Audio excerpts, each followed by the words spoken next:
J'avais pas d'eau courante pour me laver de service. Puis ça, c'était avant le pandémie qui a commencé.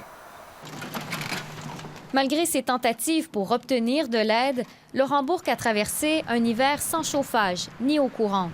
Aucun foyer de soins n'a pu le recevoir et impossible d'accepter les dons pour payer sa facture d'électricité qui aurait été déduite de son revenu, un revenu d'un peu moins de 600 $ par mois. Son quotidien, déjà incertain, est encore plus fragilisé aujourd'hui.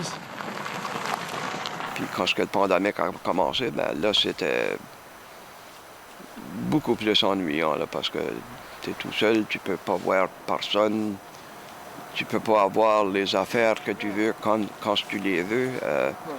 Impossible pour lui de respecter à la lettre les recommandations de la santé publique. Quand tu es dans un crisis comme qu'on a cette heure, la santé et l'hygiène est vraiment important. Ça me donne la peur, you know. Et distanciation sociale oblige, ces réseaux de soutien s'amincissent. Avec la pandémie, les gouvernements ont mis en place des mesures de confinement et une interdiction de rassemblement et de contact qui font que ces personnes-là se retrouvent complètement isolées. Comme Laurent, les personnes défavorisées sont particulièrement touchées. En fait, la pandémie augmente les inégalités qu'on observait déjà. Et pendant que le gouvernement fédéral évalue les besoins de base des travailleurs qui ont perdu leur emploi à cause de la pandémie à 2 000 $ par mois, les prestataires d'aide sociale, eux, reçoivent toujours quelques centaines de dollars seulement. On a comme deux rationalités différentes, là. L'État ne réfléchit pas de la même façon pour les personnes sur l'aide sociale versus les personnes qu'il faut indemniser dans une situation d'urgence.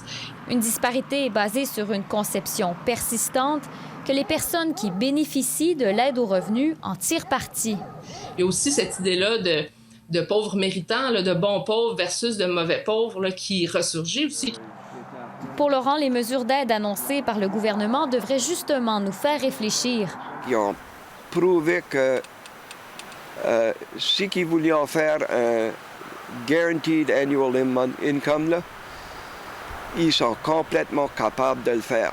À ses yeux, la pandémie pourrait changer notre regard sur les plus pauvres. Il faut que tout le monde ait le moyen de vivre une vie normale, là. Pas nécessairement riche. On peut être riche, mais il faut qu'on puisse survivre. Ici Rose Saint-Pierre, Radio-Canada, Colette, dans le comté de Kent.